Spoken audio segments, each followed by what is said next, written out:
Alright, we're at segment 2, and I'm glad that you came back and that you want to continue to learn about the bicameral mind or the conscious mind and what we need to have in order to understand the message that Christ has brought forth and how things are going to operate here real soon in the new seasons of life. So here we go, back to what we were talking about. And there is no inner reason to give why these, are given, why these commands are necessary, even though to us it is self-evident why these commands are valid. But like I said, it's not until the latter prophets, and especially Jesus, that the inner reasons for this behavior were known. Now, bicameral man lacked introspection and could not know for himself what was moral or immoral. Okay? And that's why it's really important that we're conscious and that we're not living back in that bicameral mind frame where I believe today in society so many people are. And that's why you see all the things that are happening around you, the murders and the killings and the rapes and the beatings and the lies and the scandals, and I mean, you name it. Look at what's going on out in the world today, folks. Are we conscious? Are we really conscious, or are we just acting like a bunch of animals? Pretty self-evident. Pretty easy to see.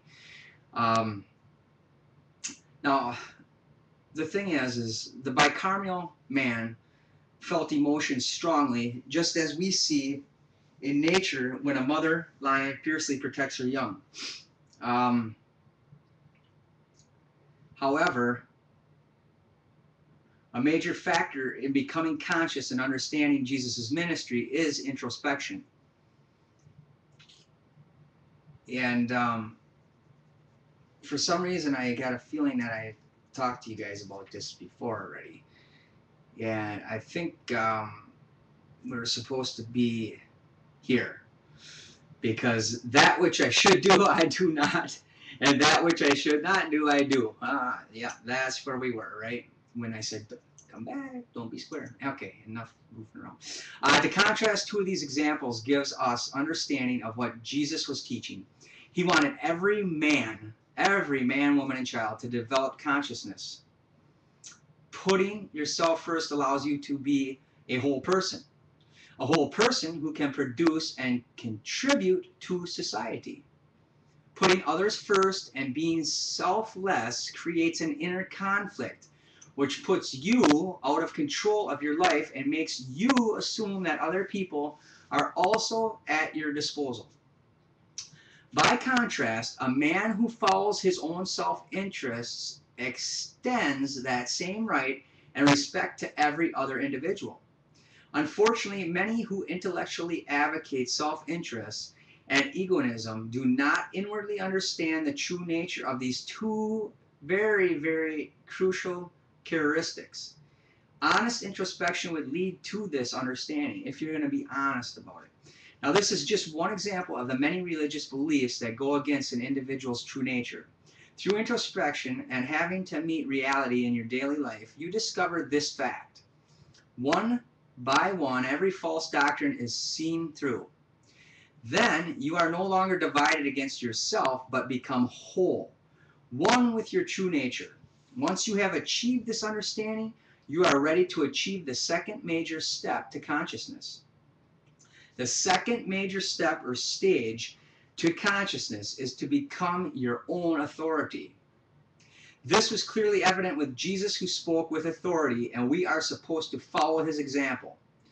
In speaking with authority, Jesus completely amazed the people, because no religious leader of the time spoke in such a manner. Jesus and his disciples broke many of the religious laws of their time. When confronted by the Pharisees, Jesus said that laws were made for man, not man for the laws. Once a person is conscious of ethical and honest behavior and the inner and psychological reasons why that behavior is essential to his or other people's happiness, then he is ready to become his own authority. Okay? However, a person must start living a self-directed and self-interested life to build the confidence needed to break through to the second stage and become his own authority. So you have to be self-directed. You have to lead a self-interested life and to build this confidence through that so you can break through to the other side. Break on through the other side, the doors.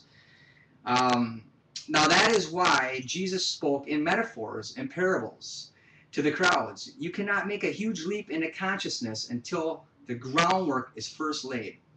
Developing consciousness and becoming your own authority is clearly Jesus' message. And in order to be your own authority, you must break with all authorities, including the mystical authorities, God. All mystical literature states this, that you must give up even the spiritual.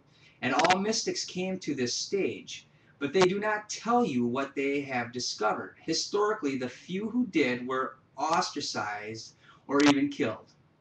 And I'm taking that chance by being on YouTube and telling you, and I'm looking at you, and I'm looking at you, and you, and you, and you, and you, and you, and I'm telling you the truth, the way, and the life. And nobody come to the Father but by me. Now, by becoming your own authority and by breaking all other authorities, including the mystical authority God, all mystical literature states this, that you must give up even the spiritual. And all mystics came to this stage, but they do not tell you what they have discovered. They won't tell you. Now, realizing that all mystical experiences come from your own right hemisphere and not from outside of yourself or from God comes as a great shock, I'm sure. And that realization produces tremendous anger. I'm sure a lot of you are very angry right now with me saying what I'm saying. But too bad. It's the truth.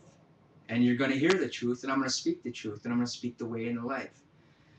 And you're either going to adjust or you're going to drive yourself nuts. So it's up to you. And there's a thing called forgiveness and compassion, and we need to have that as well. And I forgive you for being upset with me. Now, anger at those who know the truth, but who preach and write books encouraging you to follow the false beliefs. In the final analysis, you know that you are responsible for your own involvement, for your own gullibility. Once the truth is known, one recognizes that the insights he or she had are no different from the insights that scientists, businessmen, and other creative people have. It is just the interpretation that was wrong. The insights were not mystical communications coming from outside yourself, from God. They were internal insights coming from your own right brain.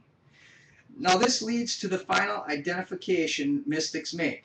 Reality in the only world, there is no mystical world.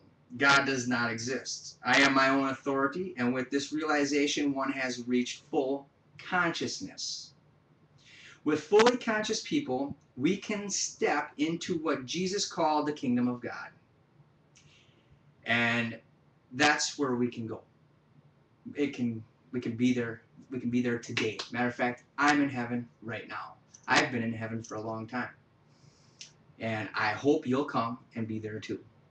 Now, there is no justice in nature. Justice is a man-made concept. Justice is not a natural law, but one of man. It requires introspective, self-aware consciousness. It requires conceptual thought. Bicameral man could not think conceptually nor introspect. Thus, he had no concept of justice.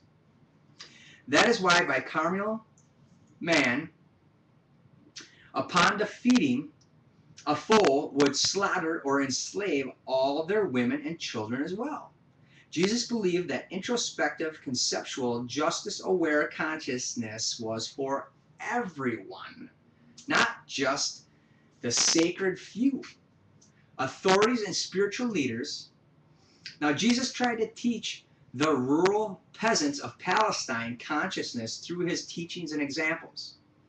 Jesus' desire to bring conceptual, introspective, justice-aware consciousness to everyone, rather than to an elite